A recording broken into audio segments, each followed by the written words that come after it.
name is Marty Shenkman, and I'm joined by several colleagues, and we are going to discuss a really important topic, the Reciprocal Trust Doctrine, and we're going to tell you why it remains incredibly important despite the election results. I'm going to be joined by Jonathan Blattmachr, Robert Keebler, and Alan Gassman. Before we get started, just a couple of administrative comments as well. And everyone's email and contact data is on the last slide in the PowerPoint, so you'll have information. And there'll be some materials as well as the PowerPoint posted. The program's free. We don't give official CLE or CPE credit, but you may be able to get a certificate of attendance when you attend if you can self-report. We will post the recording and all materials to the Shenkman Law website. Peak Trust and ILS Interactive Legal will also post the materials, so they're readily available if you miss it or want to share it with colleagues. If you have any questions, email the panel. The email addresses are again in the materials. Before we officially get started, we have a word from our sponsors, ILS. Teresa. Hi, Marty, and everyone else. Good to see you all. And we are pleased to co-sponsor this webinar. Interactive Legal, as many of you know, is at its core a document drafting system, and this topic is important for us.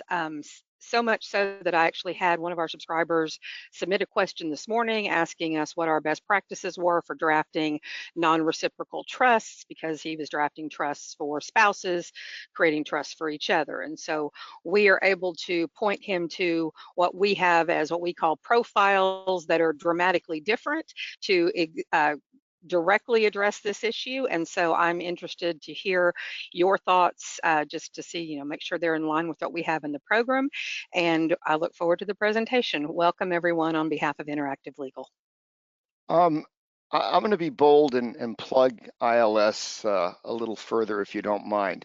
Sure. So for those not familiar with document generation, and I think most estate planning attorneys are still drafting documents using their own forms or marking up existing forms, which is something I don't understand, because it'll transform your practice to use document generation software. And you may as well get on board because AI is coming and it's only going to get better and better and better. But what ILS has is two different templates. So you can do what I think is very strongly, and Jonathan, you can comment because it's specifically apropos to our topic today, two very different model documents that you still have a lot of flexibility to draft and tailor how you want for each client, but they've baked into them a whole array of differences to help you address the reciprocal trust doctrine. You can draft, and Jonathan probably say in 10 minutes each, but it's probably more like 45 minutes each, but in a very, very modest amount of time, two very sophisticated non-reciprocal slats that bake in a lot of difference. One of the things that to me is one of the powers of ILS that goes beyond just what document generation does is a concept that I think doesn't get talked about enough. And I'm going to just take a minute because I think it's directly on point to our topic today. When you have thousands of lawyers, and I don't know if ILS can even know how many lawyers use it because they only know how many subscribers they have, but there's thousands of subscribers, and somebody sees an issue, they email Teresa or somebody else at ILS and say, hey, here's an issue or an idea. So one of the things, which I'll take credit for, that I got them to do at ILS is one of the spousal lifetime access trust templates has more access points. The other one has less. That's part of how you have differences. And those economic differences is what makes it real for the reciprocal trust. And we're going to talk doctrine, and we're going to talk about that. But what I want to illustrate is when somebody that's a user of the system has an idea, and they don't listen to me all the time, which frustrates me, but they will vet the idea, they will listen to and if it's a correction, they'll jump on it. But what law firm has thousands of people, I think the answer is none, that use templates, and if they catch something, tell somebody and it gets fixed. There's a power to this sort of group drafting and creation of the forms that goes way beyond whatever the software and the people at ILS have. And in the context of the reciprocal trust doctrine, that's extremely important. We also have So, the non-reciprocal SPATs too. Now, I don't know if you're going to talk about SPATs, but we have that with a broader access and a limited access, just like we do right. for the And SLATs. the reason I suggested that they label them that way is it makes it clearer which you're using. Because, for example, if you have one spouse, let's say the wife has significant pension assets, which you can't put into a SLAT because you're not taking them out of a retirement plan, which is asset protected and income tax deferred, yada, yada. But I may then make the husband the beneficiary of the trust with more access because the wife has a reserve of millions of dollars of retirement plans. It really helps you think it through. And when I made the suggestion, they said, yeah, that's a good idea. And they changed it pretty quickly. So you get the power of everybody. Alan, I don't mean to put you on the spot. Do you use ILS? Yep. Oh, good answer. What do you know? Jonathan, you don't use ILS, right? You don't know anything about it. No, not much.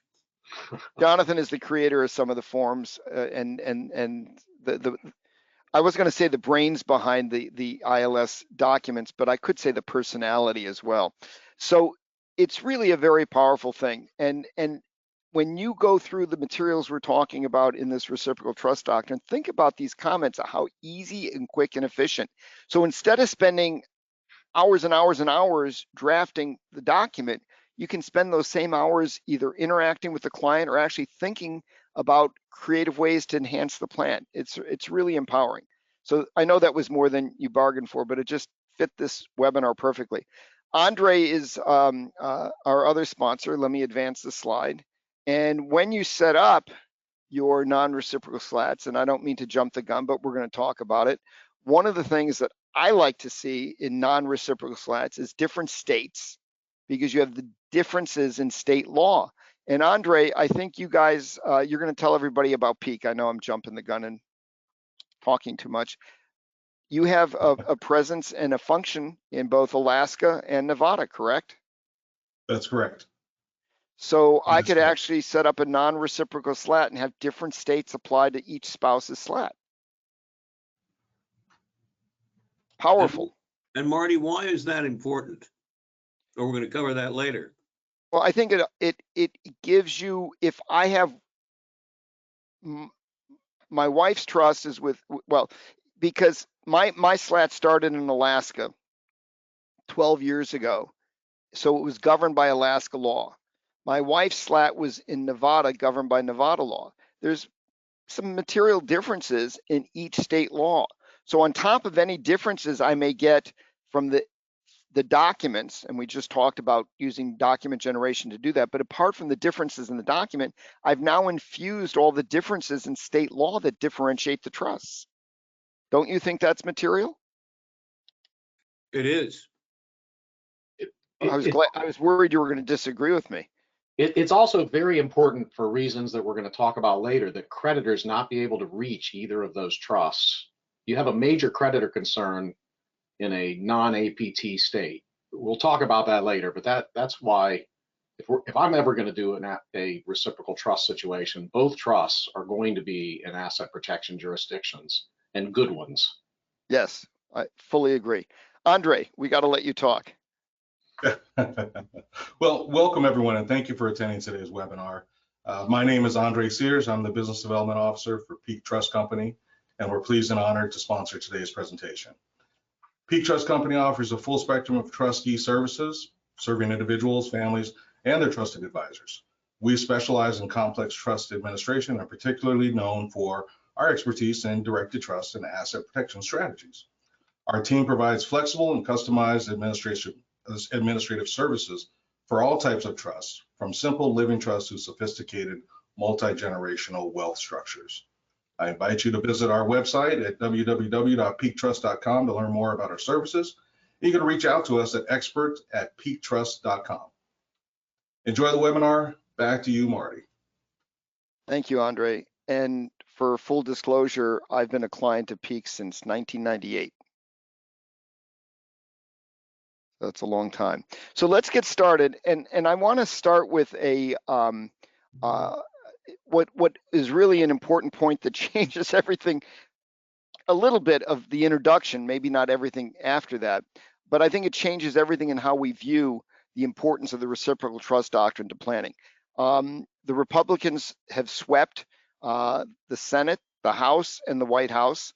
I'm not going to even ask the panel because I know they agree that it's highly unlikely, maybe not even that much, of a possibility that any harsh restrictions on estate tax are going to be enacted in the next 4 years, which gives us an incredible planning opportunity for our clients.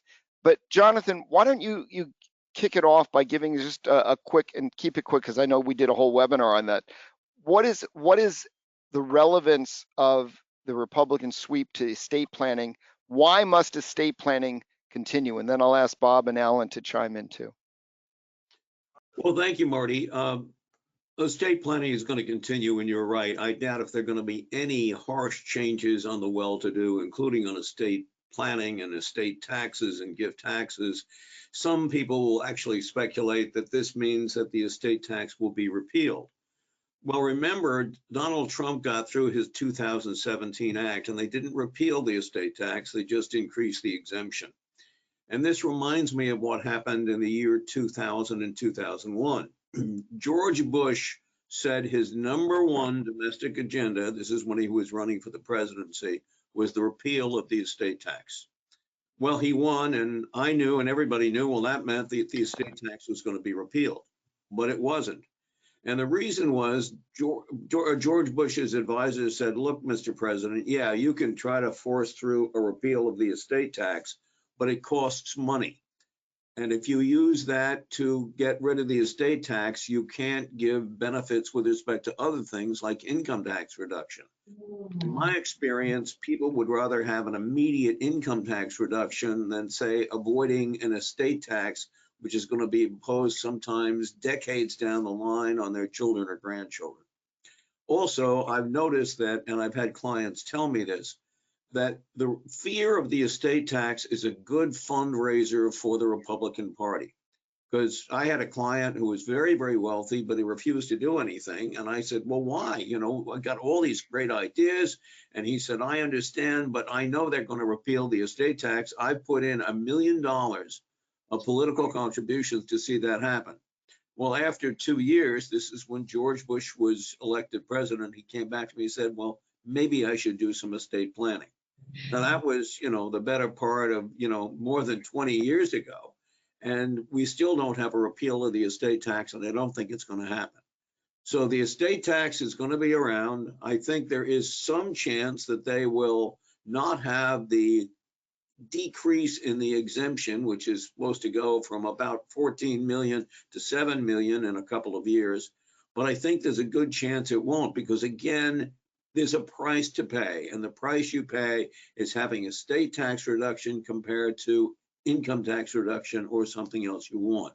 Remember, Donald Trump says, I'm going to avoid income tax on tips, on overtime, and even on Social Security. And the Social Security is really a big deal because the federal government pays out more than $1.5 trillion every year from the Social Security Administration. Now, some of those payments are subject to income tax, but many of them are. And even if you assume it's only a couple of $100 million, which would be lost by exempting Social Security payments from income tax, which now being an older citizen on Social Security, I really enjoy, you know, where are you going to get the money to pay for that? Now, you can have an increase in the deficit, but there will still be deficit hawks in the Congress and in the Senate who won't want it to be absolutely, totally wild. So I think you have to start, and I think you need to tell your clients, don't bank on a repeal of the estate tax. Maybe they won't have the automatic reduction by cutting the exemption in half beginning in 2026, but don't count on it. You still need to do planning, and you need to do your planning very, very carefully. Marty, back to you. So there's 2 reasons, and we have 2 experts to talk each about one, that I think most clients I would say every, but there's always exceptions, but almost all clients should continue planning. And I'm not talking only ultra wealthy clients, but even mass affluent clients. Reason number one is, which I'm going to ask Alan to comment on, is asset protection. And reason number two is income tax. No one's talking about repealing an income tax. We have an income tax. So Alan, despite the Republican sweep, even if the estate tax were repealed, which I think Jonathan's made a good argument that you shouldn't count on it, and if it happens, we'll see, and it doesn't mean it's not reinstated. But asset protection remains vital. And to me, especially if you have a couple, the concept of non-reciprocal trusts is critical to that. So why don't you, and we'll get to more of this later, but I think just setting the stage why practitioners need to be very mindful of the reciprocal trust doctrine remains very relevant because it affects that planning. Why don't you comment and explain?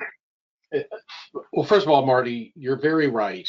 And one of the things to think about is when you're sitting in that conference room with the client, they're very influenced by you as to what's important. Yes. So if you sit down with them and say, you know, I'm really concerned about the federal estate tax. It's going to happen after you both are deceased and your children may lose 40%. Okay. But I'm also very concerned about your creditor protection planning. I mean, here's some news clippings that show that a simple car accident can cause a $274 million verdict. So I really want to make sure we cover that also. Well, then the client says, yeah, because you know what my kids pay when my wife and I are both gone, that's one thing. But what I have to pay now, that's another thing. And then that wife may chime in and say, and by the way, if I die first, he can leave all that to his next family and not our common children. That's what's important to me. So when you bring those three things up, the estate tax is not always number one, but the slat or a well-drafted couple of reciprocal slats can handle the creditor protection problem, can handle the inheritance problem, and that estate tax is going to be with us. You know, if they take away the estate tax, when the pendulum goes the other way, which it always does, they'll be bringing the estate tax back. So that's the way I feel about it. A lot of my very best estate tax results have come from clients who came to me with creditor protection problems and didn't care at all about the estate tax. But the solution to the creditor protection problem was an estate tax proof trust. And Alan, I think it's worth pointing out, and maybe you can just comment, isn't this concept of the reciprocal trust doctrine, which is our topic today, relevant not just for deflecting an IRS challenge to these trusts that couples set up, but also to deflect a creditor challenge? Well, Marty, indeed, you know, the first cases, the question is, who is going to be treated as the transferor, or if you have a trust, the grantor with respect to this property at a later time? And you might say, well, you know, Marty's name is on it, so his wife Patty can't possibly be the grantor. Well, there are cases going back way more than a century where people were found to have actually made a deal. So someone created the trust for the person who's nominally the beneficiary, but is actually the transferor. And so it's all started with respect to what Alan was getting with respect to creditors' rights.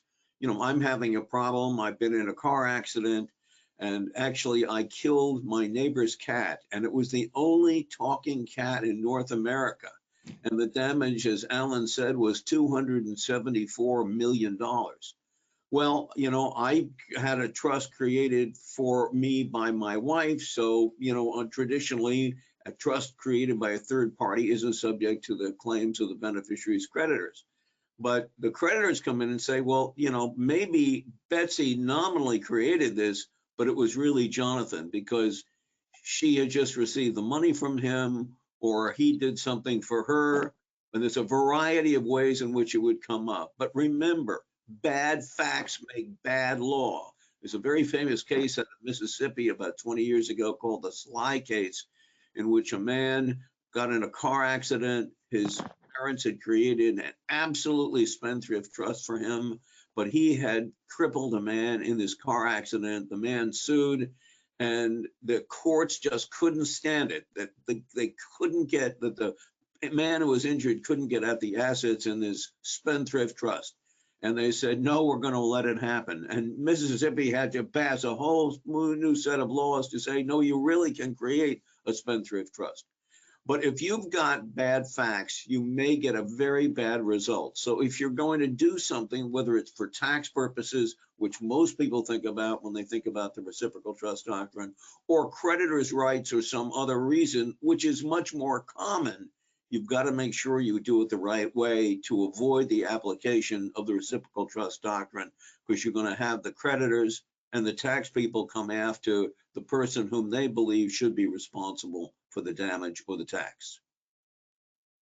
The other reason to continue to consider non-reciprocal trust planning is, in addition to estate tax, which I agree with the comments Jonathan and Alan said, even if it's repealed, it may very well come back. And we don't know that it's going to be repealed, and we don't even know for sure that we're getting a reduction, the reduction in the exemption will or won't go through, the bonus exemption. But Bob, maybe just comment why this type of planning could be so useful for families from an income tax perspective. Sure. And before we go there, I want to just spend 30 seconds, Marty. What Tax Note reported yesterday is the extension of the Tax Cuts and Jobs Act could be as short as 4 or 5 years. So if all we're getting is a 4 or 5 year reprieve, it really doesn't change anything from what we've been doing. So we're moving forward, unprecedented territory. Now, the good news is the House and the Senate drafting committees are already working on the tax legislation that will be introduced in January. So we could see these bills, what they're going to look like by the end of January, early February, and then we'll have a sense for how long the TCJA 2.0 extension will last.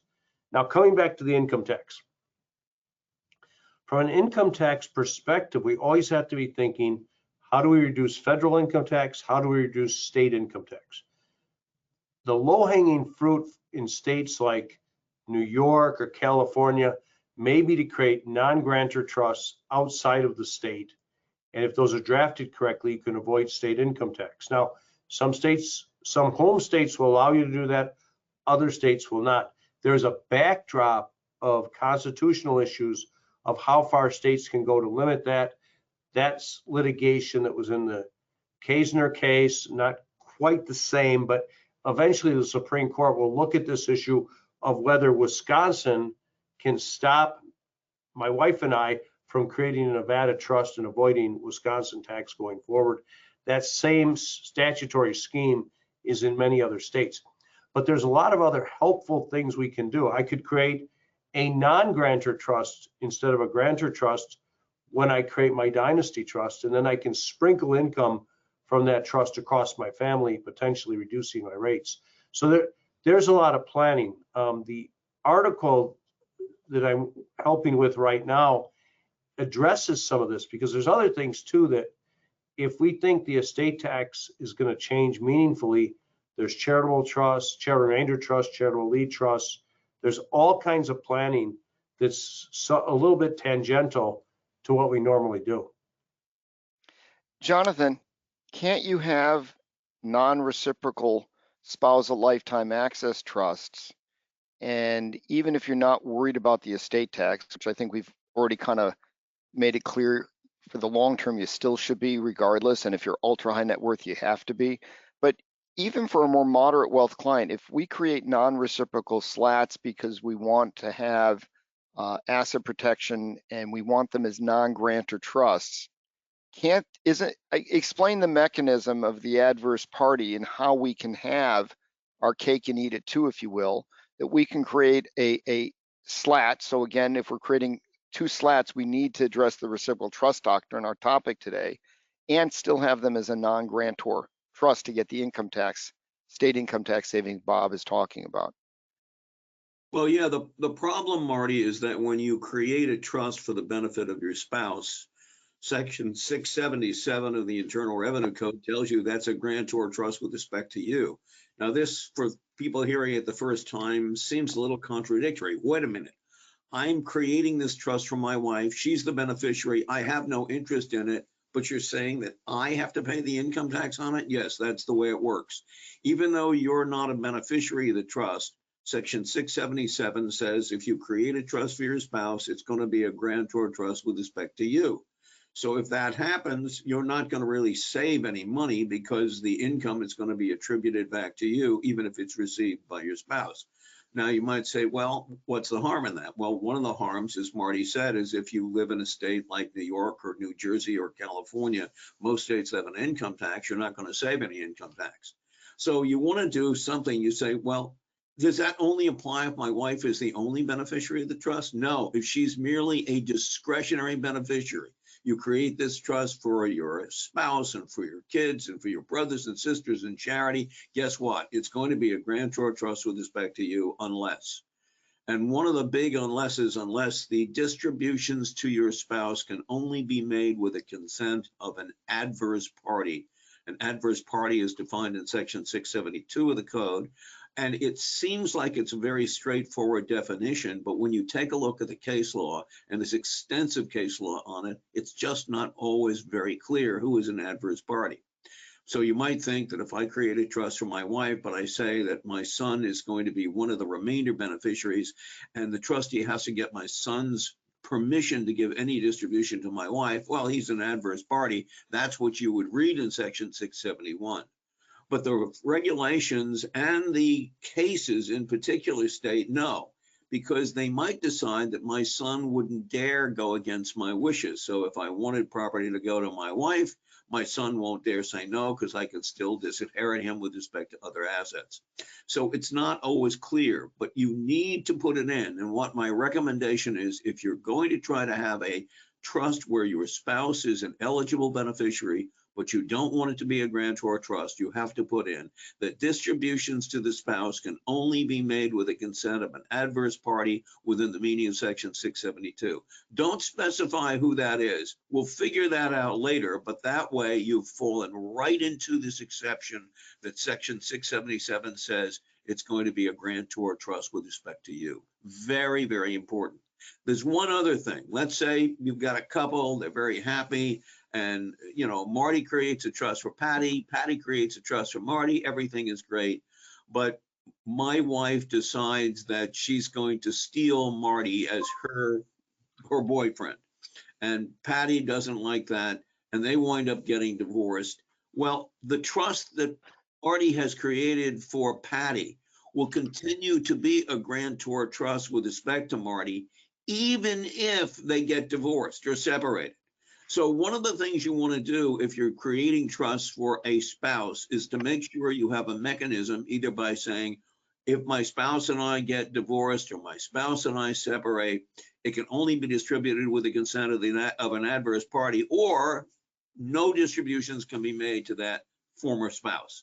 Very, very important to put that in your doctrines. You can imagine how unhappy your client would be if you go to them and you say, Marty, I've got bad news and I've got worse news. The bad news is that this trust you created for Patty will continue to be for her benefit. I mean, that will drive him up the wall. But what is worse is to say, and oh, by the way, Marty, you have to pay the income tax on all income that's distributed to your spouse.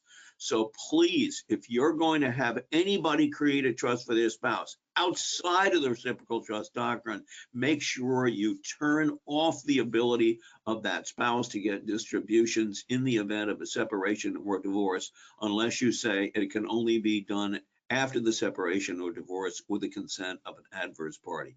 Very, very important. So let me recap where we are, and if any of you want to make a comment, I'll give you a minute and then we'll go on. The whole point of this preliminary discussion was to set the stage why, even after the election, the Reciprocal Trust Doctrine remains critical to planning. So first, Jonathan explained that there's no guarantee the estate tax is going to get repealed.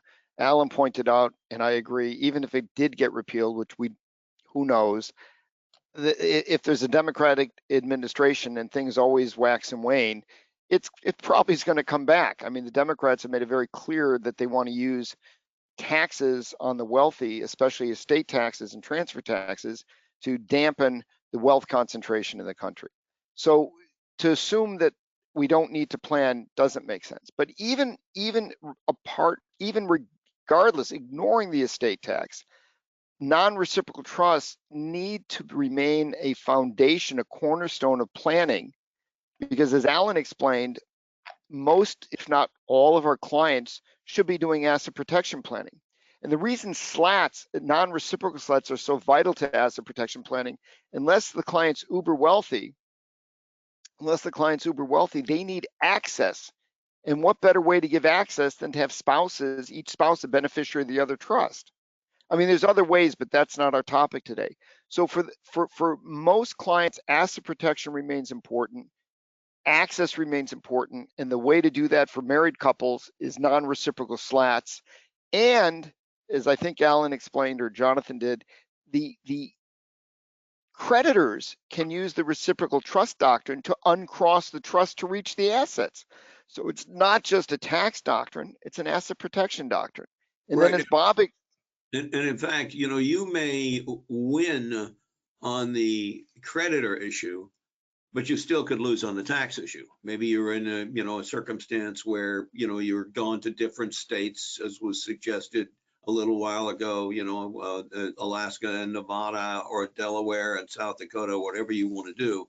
You have different states, but still, even if you win from a tax perspective, it doesn't mean you're going to necessarily win from a creditor protection point of view. But if you lose from the creditor perspective, you're going to definitely lose for the tax purpose. So you've got to look at both of these very, very important concepts of reciprocal trusts for tax purposes and for creditor rights purposes as well. And even apart from creditor rights, even apart from estate taxes, as Bob explained, using non-grantor trust is a cornerstone of planning to minimize state and potentially even federal estate tax. And Jonathan explained how you can have non-reciprocal SLATs be non-grantor with the introduction of an adverse party to approve distributions to a spouse. And we didn't talk about upstream planning. That's another concept. So the whole point of this elongated introduction was to make it clear that drafting and planning with non-reciprocal SLATs is absolutely relevant and critical and a foundation of planning, even after the Republican sweep in the 2024 election. So let me just say one more thing.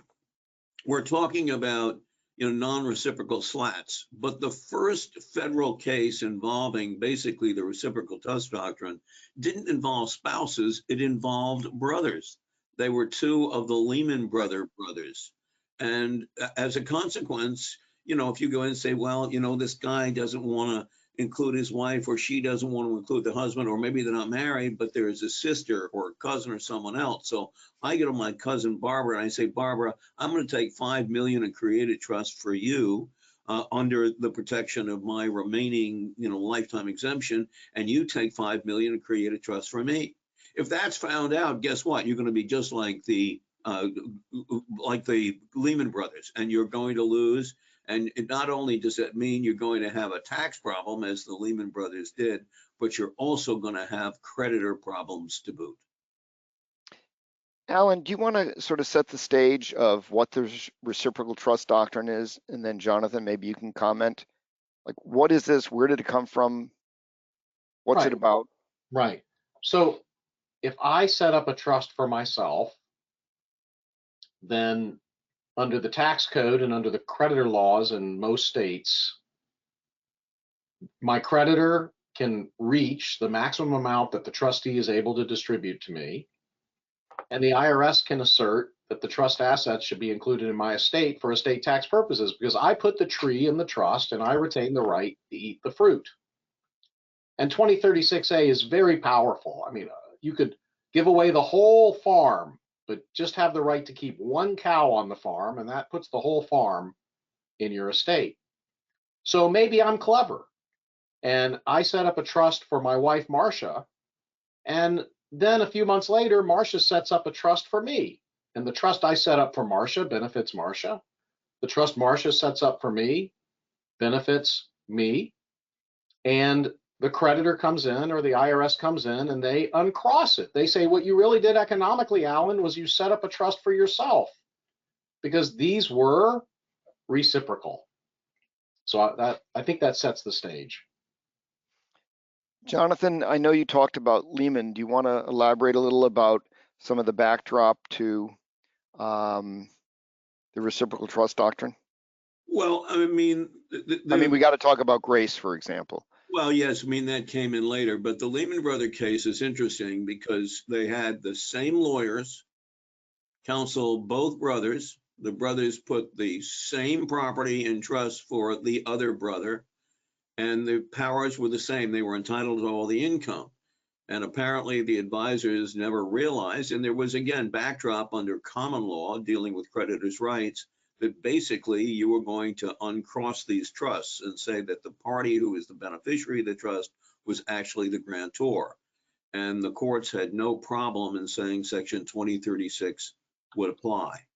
That was kind of out there. There were a few cases, but it all came to a head in 1969 in the Supreme Court's case of the state of United States versus Grace. Now, for those of you who are of the Catholic persuasion, this is a state of grace, not state of grace. So I don't want anybody to be confused.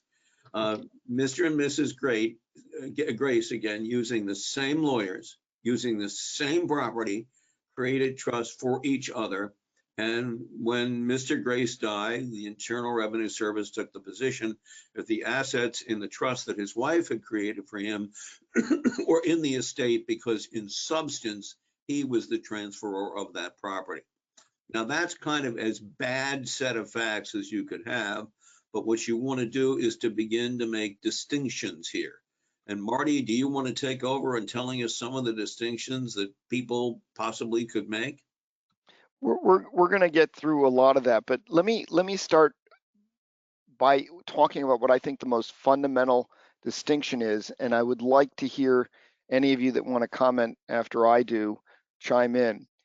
And I think this is fundamental to how we deal with trying to deflect a reciprocal trust doctrine challenge.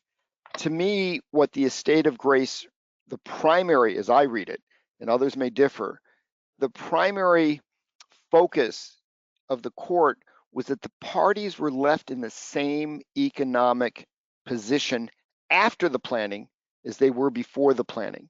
And that's kind of what was inherent in Alan's comment and Jonathan's discussion of Lehman, where they had the same rights into the same property.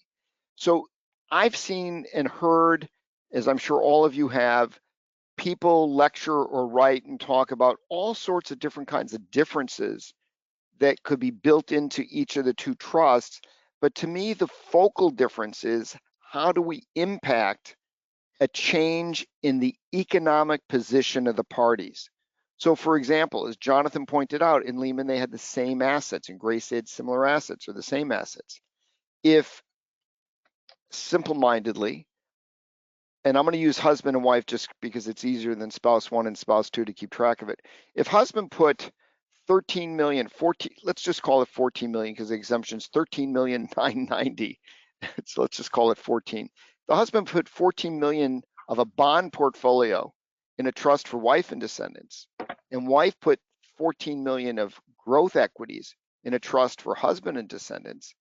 Arguably, they're in a somewhat different position than they may have been before. If husband's slat that he creates for the wife has a $5 million insurance policy and wife's trust has no insurance, the economic quantity of assets, nature of the assets, the economic impact on each is quite different because now that insurance policy, I think, changes the nature of it. If husband can get distributions out of wife's slat pursuant to a broad standard, but wife's distribution rights from husband's slats are either zero, meaning maybe not during husband's lifetime, or restricted, you're building in economic differences. To me, those are the fundamental things to focus on, is making sure the parties are not in the same economic position. And one of the things that concerns me, and I haven't seen any case law on it, and if any of you have, please jump in and tell me. what worries me is, let's say husband creates a slat for wife, and wife creates a slat for husband, and they're both pulling money out, getting distributions on a regular basis, and those distributions are paying for all the lifestyle expenses, the cruises, the cars, and everything else. I get worried what's being done with what. So if wife gets a distribution out of the slat husband created for her, puts it into a joint bank account, and husband buys a car in his name, that's not a good set of facts. Is he getting economic benefit out of that trust? Now, it might be different if it was set up as a self-settled trust or something like that, but out of the typical slats, I worry that one of the things that undermines this fundamental, as I view it, point of different economic position is what happens with all the indirect benefits after the client leaves our office, right? We can all talk to the clients about what they should and shouldn't do in the administration of the trust, but who's monitoring these? Who's paying attention to them? So I think the fundamentals are the economic differences, and that's something that we really need to focus on. So as I said, different assets, different distribution provisions, and we're going to talk about more of these later. Insurance coverage in one but not the other, or very different coverage. And I remember in the old days, and I don't know if there was a case on it, but I remember having discussions, and this was before the reciprocal trust doctrine became such a hot topic. It was very common to do insurance trust for husband and wife. It was a standard part of planning. And Alan and Jonathan, I don't know if you did it any different, but it was very common, before 2012 when people did insurance trusts, that nobody really talked about the reciprocal trust doctrine very much. There weren't, in a lot of the insurance trusts, they were basically identical with name changes. I'm not saying that was right, but that was pretty common. But It was very common, Marty. And again, when I would see that, and these were the arrangements that I wasn't the principal advisor on, I would call the lawyer who was involved and said, what about the reciprocal trust doctrine? And the typical response was, what's the reciprocal trust doctrine? And somebody came back and said, well, look, there's no benefit right now. So, you can't have a situation where you say that, a husband's getting something from the trust his wife created, and wife is getting something from the trust the husband created. But when you look through, I think this would be pretty close to a slam dunk for the IRS in contending that, basically that each of the spouses had retained an interest in the trust. And, that would be very, very troublesome. If you're going to create trusts for the husband and for the wife, you've got to make them substantially different. In fact, whenever I've done this, I would have only one spouse created and not tell the other one about it, and then wait as long as you can, at least many weeks, if not many months, before you even go to the other spouse and say, look, George created a trust for you, Janet, and maybe you would like to consider having you create a trust for George. And if you can establish, and the best way to do that is with an independent corporate fiduciary who can swear up and down, look, I never told the other spouse about this. It came up at a later time, months later, and she or he decided to make that distribution back. And of course, you also want to put in tremendous differences, as Marty said, different standards for distributions, different times for distributions, different assets, different advisors, different state law, so that it's not going to be as easy as the IRS or a creditor could make it by saying, look, this is nothing but, A was scratching B's back and B was scratching A's back. Very, very important to do that. one of the differences or analyses that I used to have discussions about in the pre-2012 common spousal ILIT planning was that the differences in age and gender made the insurance policies have different economic implications. Any thoughts on that? Well, Marty, I think that is an argument that one would make, that, the wife was, if she's the same age, she's more likely to survive, so she's more likely to get a benefit. But you've got to build in other things, like when my wife and I did our trust back in the year 2010, I created a trust for Betsy and gave her a tremendous number of rights, including the ability to change trustees whenever she wanted without allowing her to put in someone who was related or subordinate to her, which you have to do because of Revenue Ruling 95-50A. But I also put in that the trustee could get over a unitrust interest. She had a lifetime special power of appointment. And that came up with a very, very important case with the IRS. And I don't know whether you have it in here, Marty, but the Levy case. It comes up. It's coming up later. But Mr. and Mrs. Levy had basically identical trusts, except that she had a lifetime special power of appointment. He did not. And the IRS conceded in its brief, and the tax court agreed that that prevented the trust from being considered reciprocal. But keep in mind, there was a concession in the IRS brief that that was a sufficient difference. And some people have argued, well, if you don't have that concession from the IRS, the court may not say anything about the Levy case. So you shouldn't use that as the only difference that you're going to make between the two trusts. But make sure that you have some independent person who can verify that the spouse who was the second one to create the trust was unaware of the trust that the first spouse had created for him or her. And there was no understanding at all the differences you want.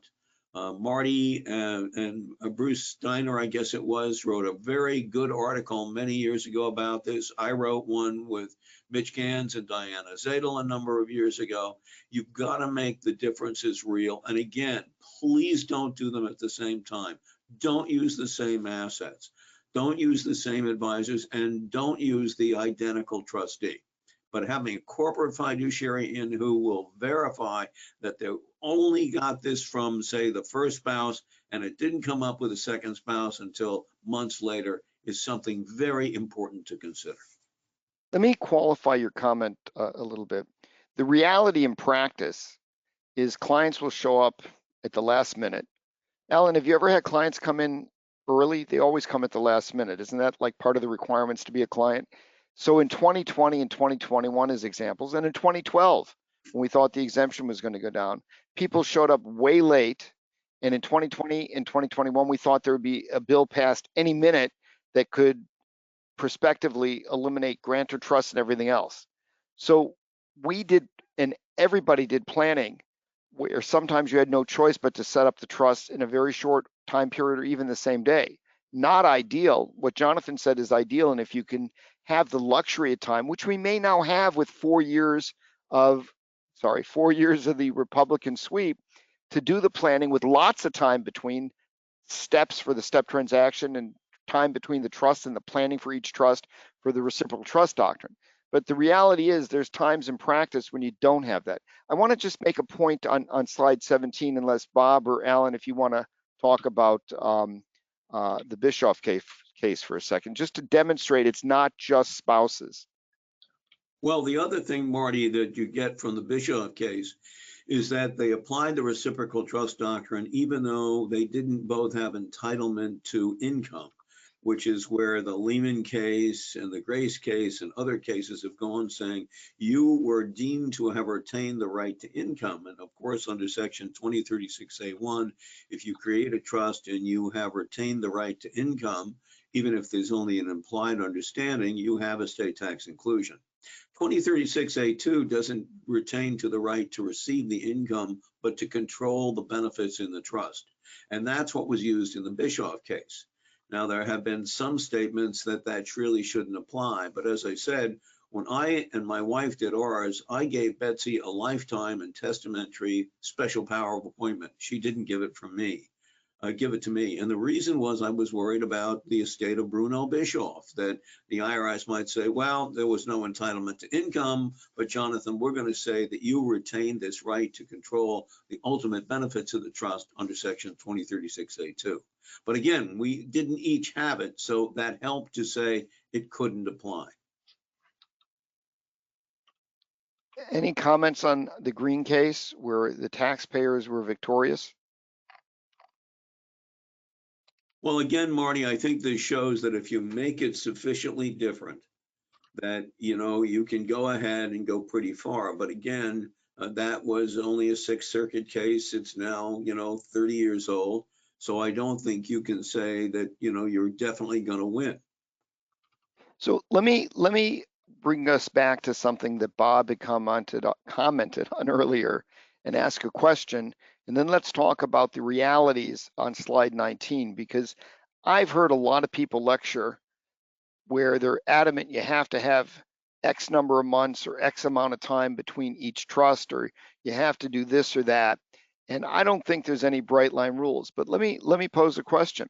So Bob was talking about tax planning, and Jonathan talked about different assets in each trust. So what if we put a income producing asset in the trust that husband creates for wife, and a non-income producing asset in a trust that wife creates for husband? And the income producing asset in the slat husband creates is structured as a non-grantor slat, so that we remove it from high state income tax. But the wife's trust is not structured as a non-grantor trust, it's a grantor trust. Does the mere difference of grantor versus non-grantor, does that seem material to all of you to differentiate the trust for purposes of the reciprocal trust doctrine? It's helpful.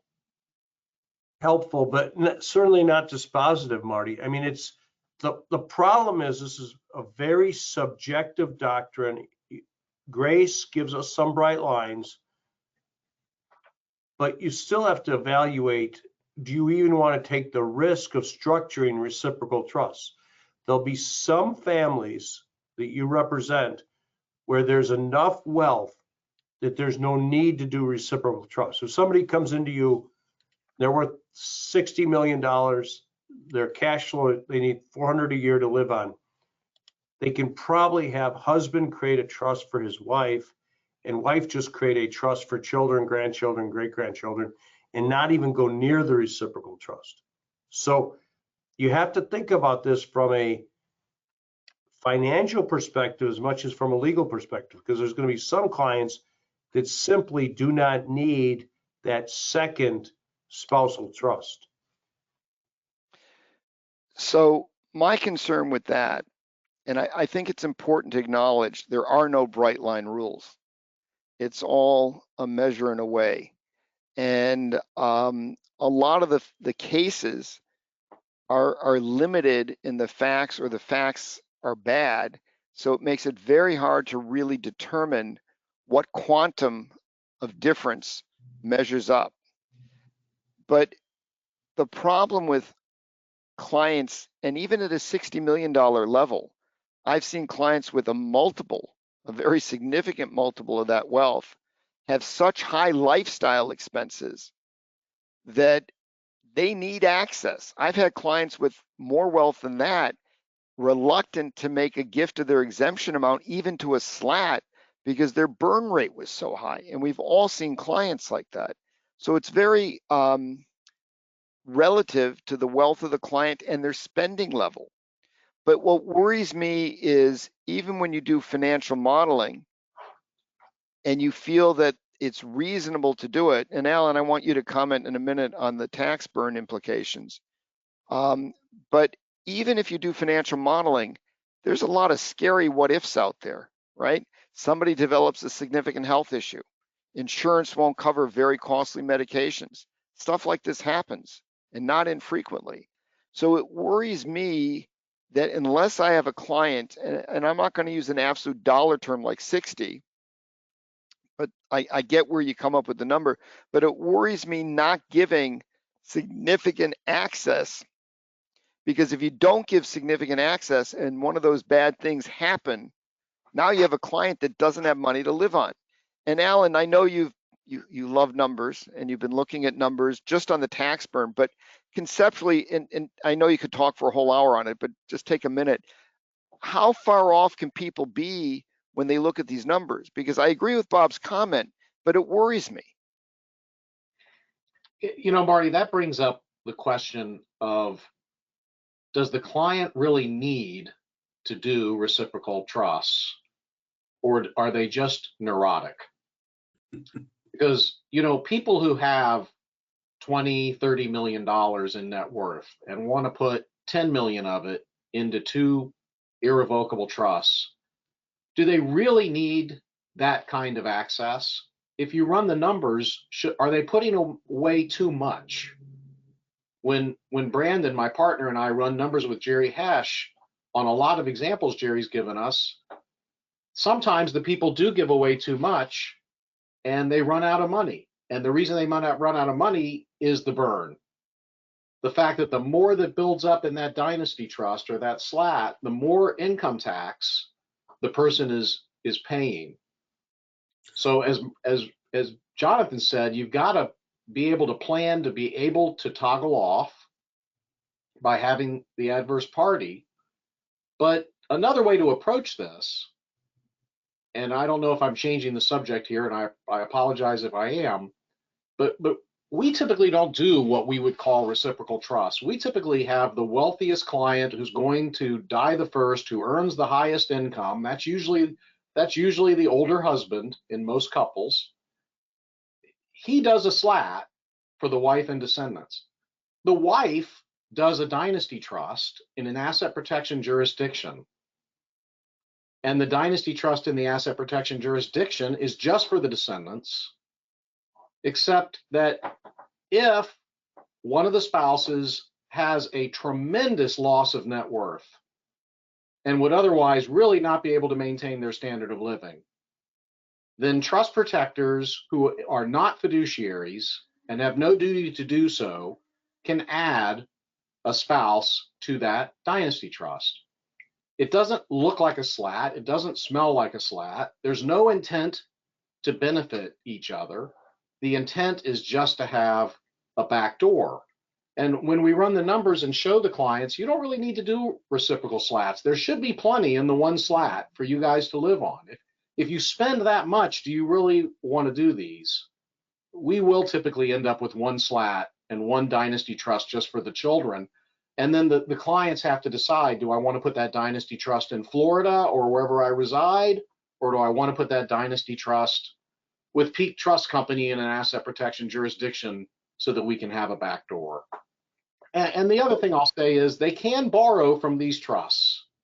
So yes, we do have clients who have a $3 million home and not much else left, and they're 91 years old, and they're living off of a trust that they gave to their children, but the children are getting a mortgage on the $3 million house. And 91-year-olds don't spend all that much unless they have nursing care issues. So I'm sorry I just went off on a tangent, but I just wanted to make sure we covered all that. This is very important. I want to connect the dots. And Jonathan, just let me finish because I'm going to turn it back to you to talk about your favorite topic of SPATs. But this discussion is fundamental to differentiating the trusts that are created and keeping cognizant of the fact that on page 19, there are no bright line rules. So what Alan was talking about, and let me just try to summarize real quick, a couple of vital concepts. And this ties back to what Bob said. Every client's different. You really ideally want some real forecast done to see what this all means. And the results can be from here to here, depending not just on the wealth they have. Bob used an example of a good number like 60 million, but it's how much they spend relative to their wealth. We've had clients with $30 million that don't spend a penny, and we've had clients with hundreds of millions that I can't even conceive of the budgets they have. And they never have a budget until we insist they get one. So you really need to look individually. I'm always concerned whether it's what I said about unexpected expenses from medical or other issues that come up, or what Alan said, they don't perceive the impact of the tax burn, that you need access. But one of the ways to get access, and Jonathan, you should comment, which I think also differentiates the trust, and Alan just phrased it a little differently than I do, but we often do the same thing. I may have a SPAT or a hybrid DAPT provision in one trust and a SLAT in the other. Those, I think, are material differences that give you access. I'm very worried about clients running out of money and then stretching the envelope of how much they're really accessing something beyond what is appropriate. Jonathan, how would a SPAT versus a hybrid DAPT or a DAPT differentiate the trust rather than doing just two slats? Because that seems to address both my worry of access and the reciprocal trust doctrine. Well, to begin, Marty, for me and for some of the others, I'm going to define some of these terms. A DAPT is a domestic asset protection trust. And there are now somewhere in the neighborhood of 22 states in the United States which permit you to create a trust for your own benefit, but deny access of your creditors to that, provided you weren't trying to defraud a creditor at the time you created the trust. A hybrid DAPT is something where you are not an eligible beneficiary at the beginning, but someone has a power to add you. There's a case in New York called Ionati, where someone created a trust and there was a trust protector who could add the grantor back in as a beneficiary. And the New York court said, basically, we're going to treat that as a self-settled trust, and it was subject to the claims of creditors. So that's a problem. Now, I developed with others, Mitchell Gans and Abby O'Connor of Alaska, the concept of the special power of appointment trust. And this is very similar to what Alan was talking about. I create a trust for my wife and descendants and maybe siblings and maybe charity. And it says I can never receive a distribution from this trust, ever. Even if there's a decanting, I just can't. And that means it is not going to be includable in my estate, because even though I'm going to give somewhere between 1 and 3 people in non-fiduciary capacities, and they are not beneficiaries of the trust, the ability to make a distribution to any descendant of my mother. Now, I'm a descendant of my mother, so these 3 individuals or any one of them could go ahead and say, trustee, make a distribution of 100,000 or $1 million or whatever they feel I deserve to Jonathan. That does not make it a self-settled trust in any jurisdiction. If you take a look at the commentary to section 505 of the Uniform Trust Code, it says the only way that it becomes subject to claims of creditors, and this has now been changed in 22 states, but even if, you have that say, well, we don't care that, you're in a state like Alaska or South Dakota, the fact that the guy was from California or could have come from California, we're going to say it's subject to it. But this says, it says it's only to the extent that trustees or fiduciaries can make a distribution to the grantor of the trust. So you want to make sure that you're in a situation where you specifically state you cannot make a distribution to the grantor by a trustee, even if you decant the trust. But again, you give 3 independent people in whom you repose trust a power in the non-fiduciary capacity to be able to appoint property to the grantor. Now, you might say, well, Alan said, they give it to trust protectors. Isn't that okay? Well, Alexander Beauvais, who got his PhD by writing up a thesis about trust protectors, has taken the position that all trust protectors are fiduciaries. Well, he and I went to dinner with our spouses a few years ago, and he conceded with me that if you went to Alaska, where it says that a trust protector is not a fiduciary unless the instrument explicitly says otherwise, and you state that the trust protector is not a fiduciary, then he probably is not. But you would have that little bitty issue. So these are individuals. They're not trust protectors. We don't care anything. It's just Tom, Dick, and Harry, or Mary, Joanne, and Ruth have this special power of appointment, which they can exercise in favor of any descendant of my mother, which would include me. Also, it will be helpful if you don't tell them that they're getting that power at the time the trust is created, because the IRS sometimes, and creditors also sometimes, will argue there was an understanding that it would be exercised. Well, if these people can verify, and again, if you have an independent corporate fiduciary and your counsel will verify, we didn't tell these people that they had the power in the trust, I think it is impossible for the IRS to make a credible claim that there was an understanding that they would exercise their power in favor of the settlor in the event that the settlor had a need. So that's something that I would do. And this, by the way, avoids the reciprocal trust doctrine, as Alan was saying. Yes, I've created a trust for my wife. She hasn't created a trust for me. She created a SPAT, a special power of appointment trust. And the trust says it's for, she's created this trust, but it's only for our descendants. But she's named 3 people. Maybe it's her 3 siblings, or maybe it's cousins, or maybe it's friends. But only one of them needs to have the power to go ahead and appoint assets to any descendant of her mother or anyone married to her mother. So that means it could also go to me. And I think you've now gone very, very far of foiling the reciprocal trust doctrine.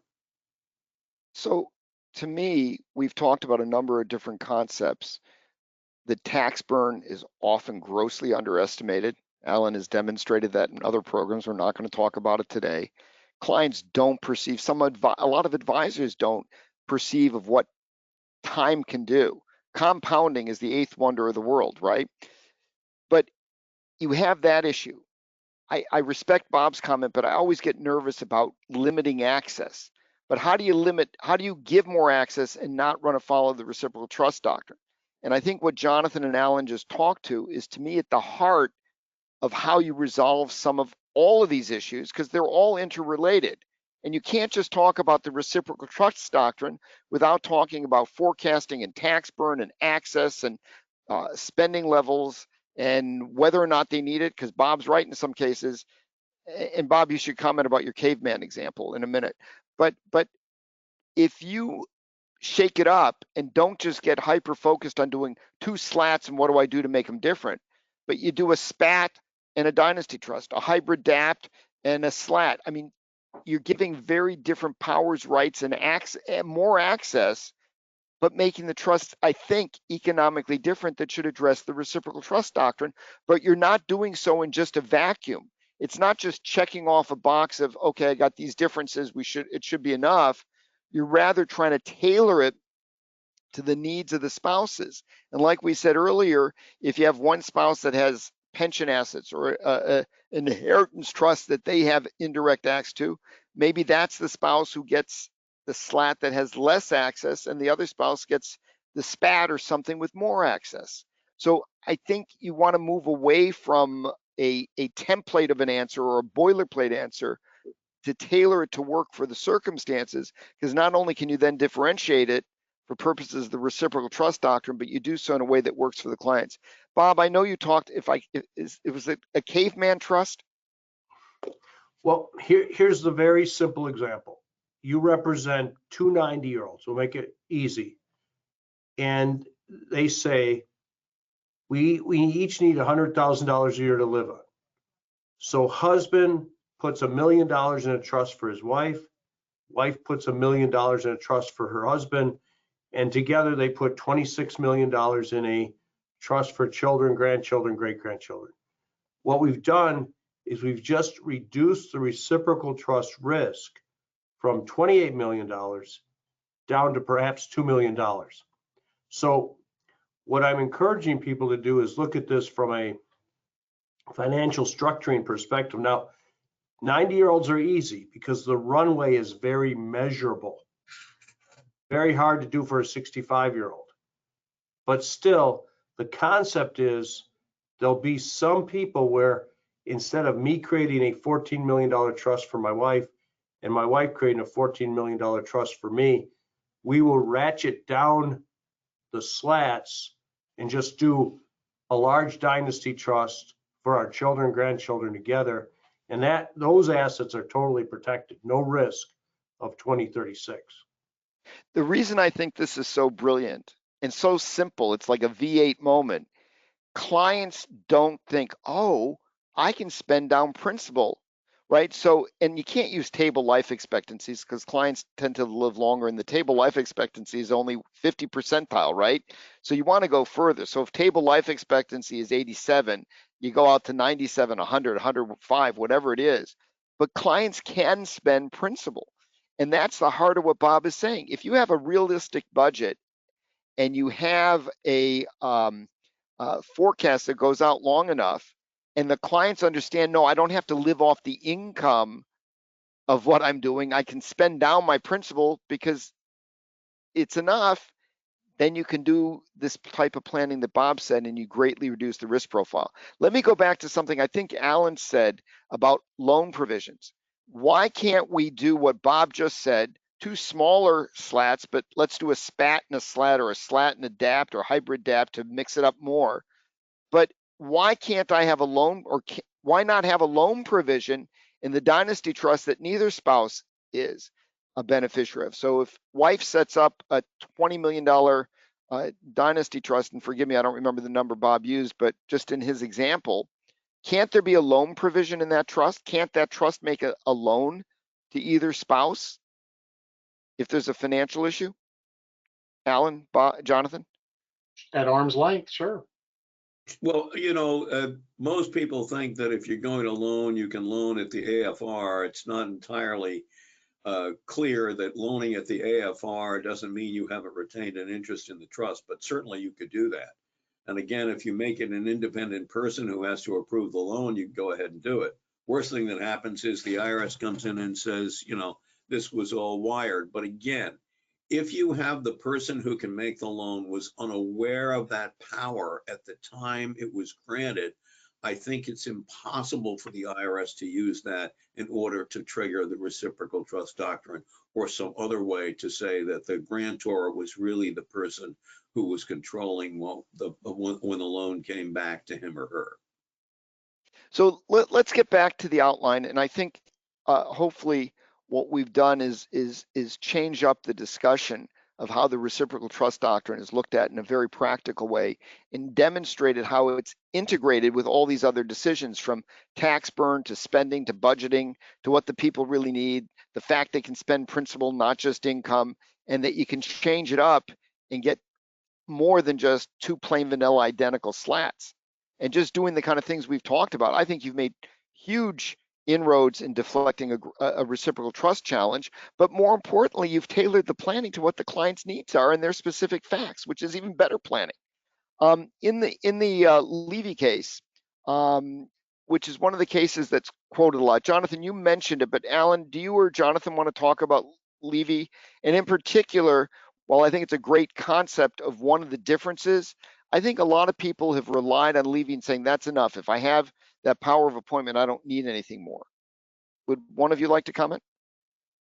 I nominate Jonathan. All right.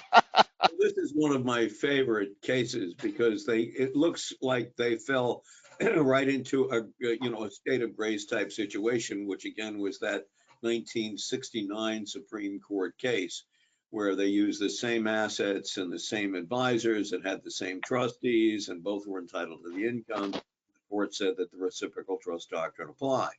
And Levy had the identical facts. They used the same lawyer, they used the same trustee, they used the same assets. The only distinction was the husband gave his wife a broad lifetime special power of appointment.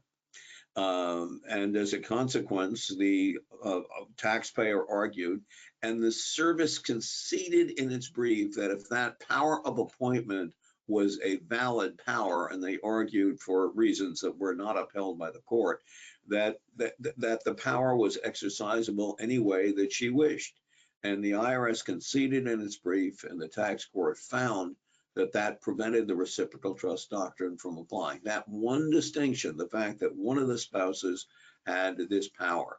I would not rely on that. I've always used it when I've created it. And for example, I told you I gave my wife lifetime and testamentary broad powers. I had none, but we went ahead and we distinguished them, but we also put in a lot of other changes, which you're going to want to do.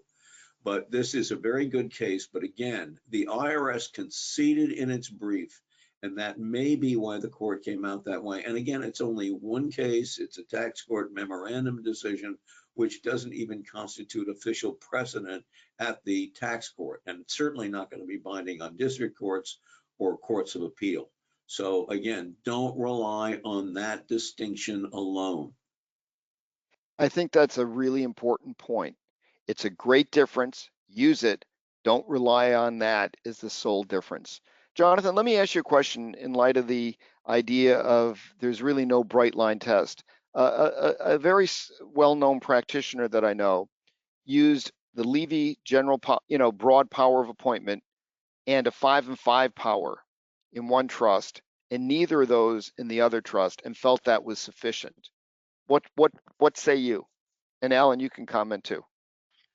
Well, I'd say they're skating on pretty thin ice. I certainly wouldn't do it. I mean, you've also got to remember your clients don't want to have litigation or controversy. I mean, you've set up this great plan. The IRS comes in, they say, well, we're not going to have it happen. And all of a sudden, you wind up having hundreds of thousands, if not millions of dollars of litigation expense. And clients always worry about litigation because, it could turn out very badly. So, relying on that alone is just not enough. You want to make yourself a very unhappy target for the Internal Revenue Service. They have to overcome a lot of things. So they're going to look for someone who's easier to pull out of the tree rather than you. You want to be at the top of that tree, hidden away in the branches, so the IRS doesn't even come at you. So, Jonathan, whatever. I'm sorry to interrupt you, but is this going to be the first webinar where you don't use your analogy of don't be the low-hanging fruit? Oh, yes, Marty, that's true. Don't be the low-hanging fruit. The IRS is always looking for the easiest case to collect money. I'm going to say something very controversial, and I know that Alan, Bob, and you, Marty, as well as everybody listening is going to feel I'm a very bad American for saying this. But in my experience, the IRS is only in it for the money. And it wants that easy to grab money. And you've got to put yourself so far up in the tree that the IRS says, nah, let's find some other tree with someone on a lower branch that we can pull out and wring money out of that family's pocket. You don't want to make it easy for the IRS. Even if they decide they're going to do something, the chances of your compromising it in a way that's pretty darn good is still there as well. Alan, any comments? Final comments? No, we're not done. No, I think Jonathan hit the nail right on the head. He's exactly right. Let me make a couple of comments. And again, one of the things that we're trying to do in this webinar is change up the discussion, right? We talked about why this is so relevant even after the election. We've talked about how it integrates with financial planning, spending levels, and everything else. I think one of the very important points that doesn't get enough airtime with the Reciprocal Trust Doctrine is the impact of the decisions involved in differentiating the trusts, like if the spouse is divorced. And Alan, you can comment in a minute, but let me just make a couple of points. Let's just take the 5 and 5 power. And I mentioned that there's a very well-respected practitioner who felt that having the Levy broad power of appointment in one trust and a 5 and 5 power in neither in the other trust was sufficient. I don't disagree at all with Jonathan and Alan that, you want more if you can get it. But let's just talk for a second about the 5 and 5 power. So if you put 14 million in a trust, and I'm not going to try to do the math, but 5 and 5 let you pull out 5%. So say husband sets up a trust for wife, and it's a second marriage, and wife pulls out, let's say husband becomes incapacitated, is not aware or dies, but wife starts pulling out every year 5%. It's over $500,000 a year. Over 10 years, it's $5 million. They may have had an arrangement that the marital assets are going to get divided half to husband's kids from a prior marriage, half to wife's kids from a prior marriage. But if wife starts exercising that 5 and 5 power, after really a short number of years, that's a big economic impact. And she could direct all that money to just her kids. So I think the economic consequences of these powers in different distribution standards can be really significant. And that's what makes them real, which is how you deflect a reciprocal trust challenge. But clients have to also understand that's what makes them real and they could be used. Any comments, folks? I still agree with Jonathan, Marty. I agree that you've got a distinction there, but maybe the taxpayer in Levy got really, really lucky. It's an unreviewed case with one tax court judge. So I think the more differences, the better. Right. And again, the IRS conceded in its brief that if the power of appointment was valid, and the court found it was, that the reciprocal trust doctrine shouldn't apply. And the court found it didn't apply. But again, the fact that the IRS conceded it in its brief made it a layup for the judge. The judge didn't even have to think about, well, is it really, you know, that important? Hey, you know, the other side conceded it. It became the law of the case. So yes, you're going to use that distinction. You're going to use others, but you're not going to use that alone. You're not going to use, you know, one had a power of appointment, the other one did not. The one had a 5 and 5 power of withdraw, the other one did not.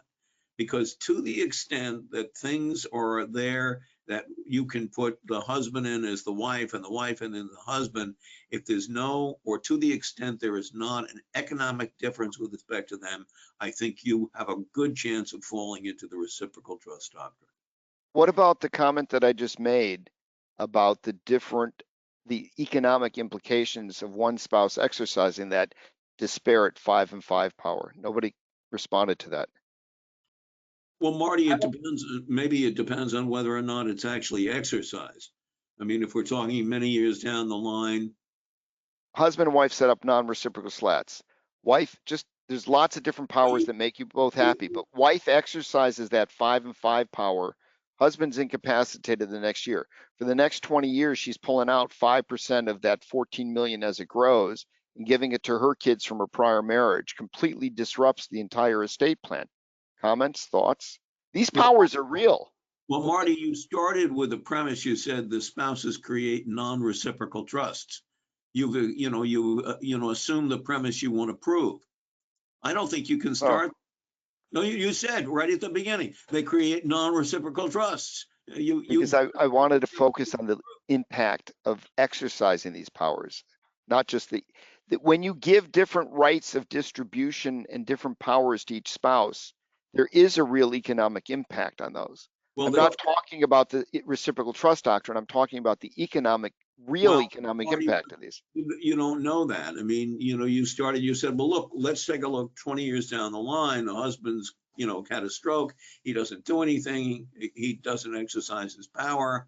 But, I don't think you can say what happens after the fact makes it a non-reciprocal trust. I don't think you can do that. That wasn't the point I was making. I was making the point of the economic impact to the family. Bob wanted to say something. No, I just wanted to bring back, maybe it's a little off track, but in Grace, they focused on part of a plan. And we've been talking for 2 years here that we'd set up one trust in 24 and one trust in 25, trying to put more than 12 months between those steps. Assuming the Tax Cuts and Jobs Act is extended even 4 or 5 years, there's no reason that I cannot create a trust for my wife today. And then 3, 4, 5 years from now, she can evaluate de novo whether she creates a trust for me. And I think we want to put that in our calculus of when you're drafting, because there's not as much urgency on that second trust right now. That's a huge point, and I'm sorry that I didn't bring that up when we were talking about the impact of the election. We now have what seems to be 4 years where it's highly unlikely that we're going to have an adverse tax change. And whether or not they extend or don't extend the bonus exemption, and whether or not we get 4 or 5 years, as Bob has mentioned, as a possibility out of an extension of the 2017 Tax Act, we have the ability now to put years between our planning steps. And that certainly should help break a reciprocal trust doctrine.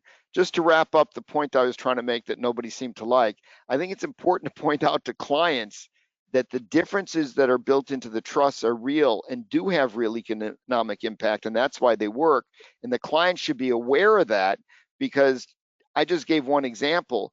People may act on those, and you don't want one spouse that has less access because of the differences built in being unhappy with the plan later. Clients often don't focus on what we're telling them. So a suggestion, just a thought, put in a memo that you send with the client just saying these differences have real economic impact and you should be aware of that. So they can't come back later and accuse counsel of doing something that they didn't understand that has a negative impact. Let's just see if there's any other points that we want to go through to wrap up on the differences that were built in. So we've already talked about different powers of appointment. Here Here are some of the other things. Different jurisdictions, we talked about that. I don't know that we mentioned different beneficiaries. One of you want to comment on that, Alan? Well, Bob? that's certainly useful to do. Doesn't hurt. Bob? Well, I think, but keep in mind, when you're looking under 2036A1, my thought is the court is going to look to what rights does my wife have and what rights do I have? And I'm not so sure whether how G2 or G3 or G4 or G5 is includable in the trust makes a difference.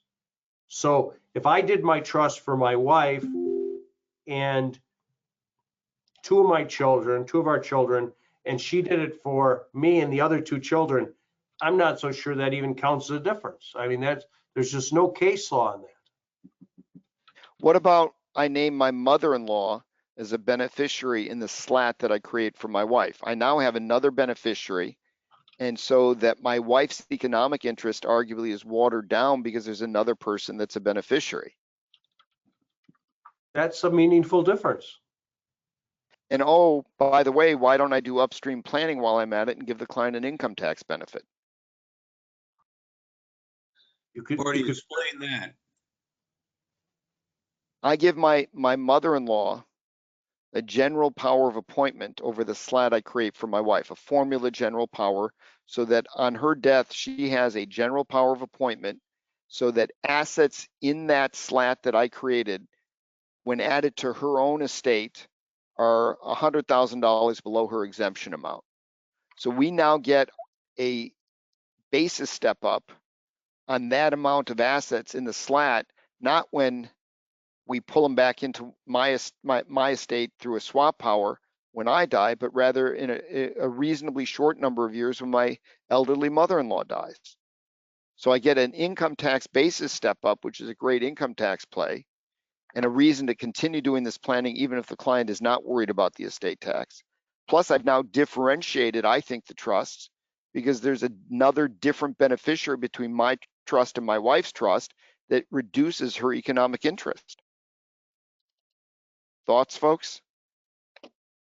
Well, Marty, I think that could work. And as you say, you do it as a formula. So the general power of appointment is she has a general power over the assets in the trust to the extent that the assets in the trust, together with her own exemption, her own property does not exceed her remaining exemption at the time of her death.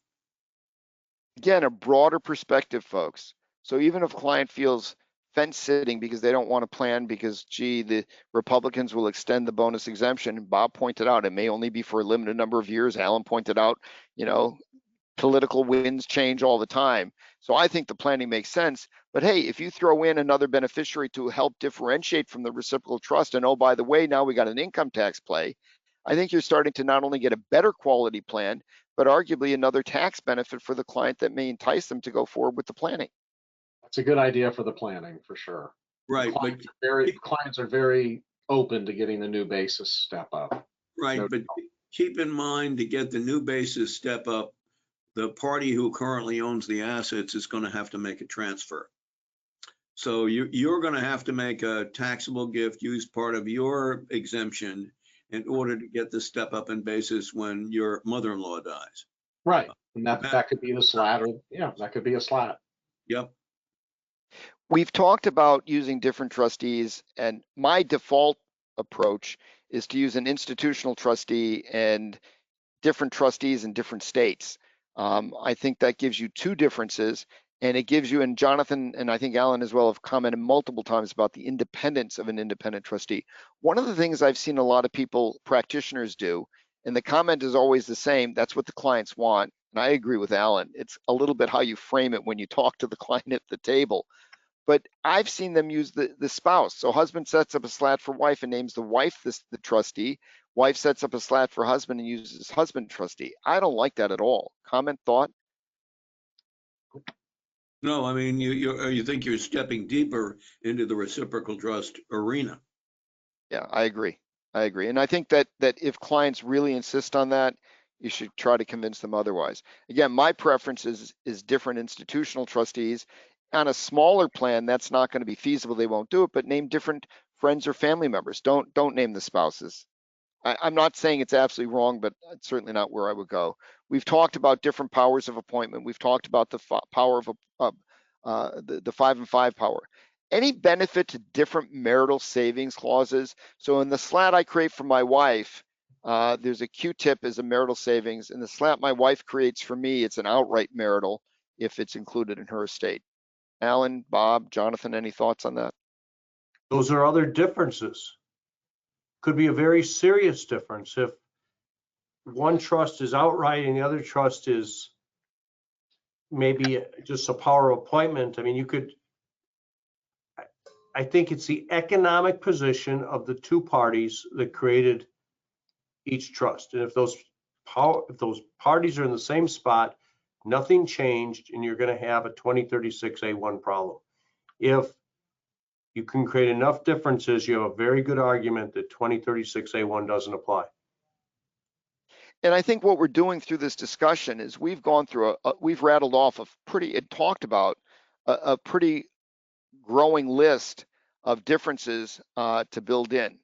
We've talked about SPATs, we've talked about timing, we've talked about different assets. I like using insurance to differentiate the trusts. We've talked about, I don't know if we've talked about it specifically, but maybe different funding levels. And this kind of goes back to Bob's planning, where you don't need to put the 14 million in a slat. Maybe you put 4 million in a slat and 10 million in a dynasty trust on one side and 14 in a slat on the other. You got wildly different asset values in the slats, and you've reduced your exposure and made the plans look different. So we've covered that as well. This is the point that you guys didn't like when I talked about it earlier, but I think it's important to explain to clients that these differences are intended to put them in different economic positions. So they will have an economic impact. And if one of them dies prematurely, and you should talk about insurance, but if one of them dies prematurely or there's a divorce or whatever, those differences could be stingy and the clients may not love them. So make sure they understand, to make this real, it's got to be real, and there's consequences to it. Any comments, guys?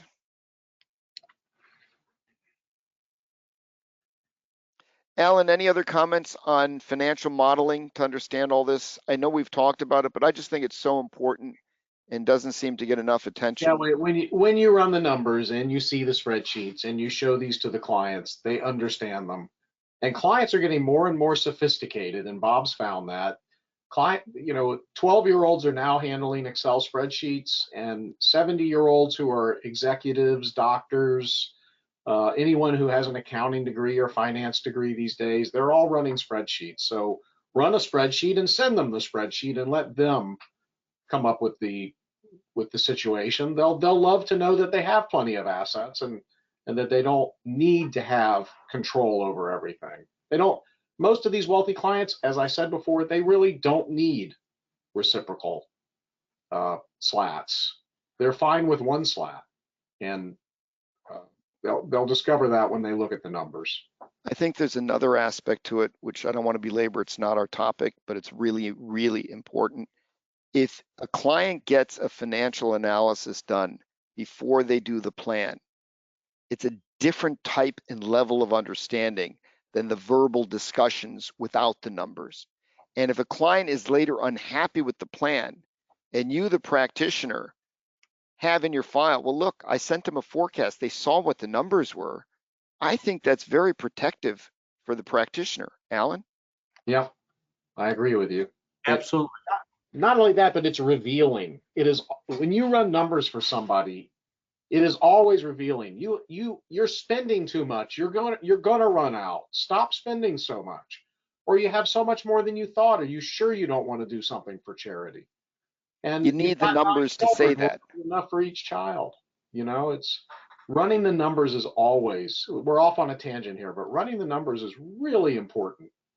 I don't think it's such a tangent, Alan, because I think it's a deeper and more methodical way to address the reciprocal trust doctrine, because by looking at numbers, you can come back and say, hey, like you and Bob have pointed out multiple times, maybe you don't even need the slat provision, just make a dynasty trust. Or maybe you should be putting less into the slat. Or maybe we'll do one slat for 14 million and the other will just be a dynasty trust for 5.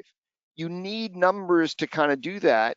And whether the attorney does it, the accountant does it, a wealth advisor does it. Somebody should do numbers. And Alan, I'm going to be a nice guy. Do you know any software that does these kind of projections? I heard there was one called Estate View that can help with some of this. But I want to point out that Bob is such an industry leader at providing, this service when so many CPA firms are no longer having time or inclination to help families run these spreadsheets and run these numbers. But yeah, seeking out these spreadsheets and numbers, it's important. Final couple of comments and we're going to wrap up. This can apply these concepts even outside of just trusts. It can apply to gift plans. And just for a pause, Jonathan talked about the Lehman Brothers. It was brothers, siblings, not spouses. We talked about, I'm blanking on the name of the case, where it was trust for, I think, grandkids, not for spouses. Now it's not just trusts, it's outright. Alan pointed out how this doctrine applies to creditors as well. So the reciprocal trust doctrine is not only about SLATs, it's much broader, and we need to be mindful of it. I think we're done, and why don't we just go in order and let Jonathan, then Bob, then Alan make any concluding comments, suggestions, or thoughts. Jonathan? Marty, I think we've said it all. You've just got to be very, very aware that the IRS wants your money, and creditors will come after you anytime they feel. Nobody is going to say it was my responsibility. Everyone wants to blame someone else. So, and the most protective thing I think you can do for your clients is to get them to create trusts. Bob? Remember, when you're giving advice, Tax Cuts and Jobs Act's likely going to be extended 4 years. It gives us some more time to plan. And also run the numbers, because again, if I can do a smaller slat for my wife, less money is going to be exposed. And the other thing, from my experience in handling dozens and dozens of estate and gift tax audits, is it's going to be very hard to settle a $14 million times 40% issue.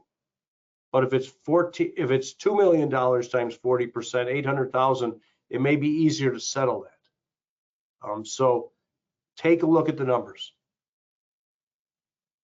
Alan? The US v. Grace case did not address the creditor's rights in those trusts. The IRS did not bring it up. If the IRS had explained to the tax court that either of these spouses could have run up a bunch of debt and have the debt paid from the trusts, then the court in US v. Grace may have come to a different conclusion. You really cannot rely on that case. The same thing in the Levy case. If the IRS had argued that it's as simple as this: Marcia's trust for Alan, creditors can reach into. Alan's trust for Marcia, creditors can reach into. So why can't that be included for estate tax purposes? If you're going to do these, do them in an asset protection jurisdiction. And even then, understand that if your client lives in a non-APT jurisdiction, you can't be 100% sure that creditors can't reach in unless you go offshore. So be very careful about this reciprocal trust doctrine. And if possible, don't do reciprocal trusts. So we've tried to, I thank Jonathan and Robert and Alan for their comments. I don't think we got off field. I think that was intentional, because I think if you approach the reciprocal trust doctrine in a broader, more holistic manner, looking at not just spouses, but siblings, grandchildren trust, non-trust gifts, if you look at it from a creditor protection perspective as well as a planning perspective, if you look at all the other reasons to do financial analysis and how it may impact the planning, you can come up with a much more tailored plan that's safer for the client and works better for the client. And a lot of the things that we tried to demonstrate is you can help differentiate a trust and possibly get a income tax benefit by income splitting with somebody, by using non-grantor trusts and differentiate, by having another beneficiary, and so on. Warn clients, and I would suggest you consider doing it in writing, that these differences can have real economic impact. That's why we're doing them, and that's the only way they're going to work, but they should be mindful of that. I don't want a client coming back and yelling at somebody, gee, you didn't tell me that, you know, my rights to income or access were so restricted.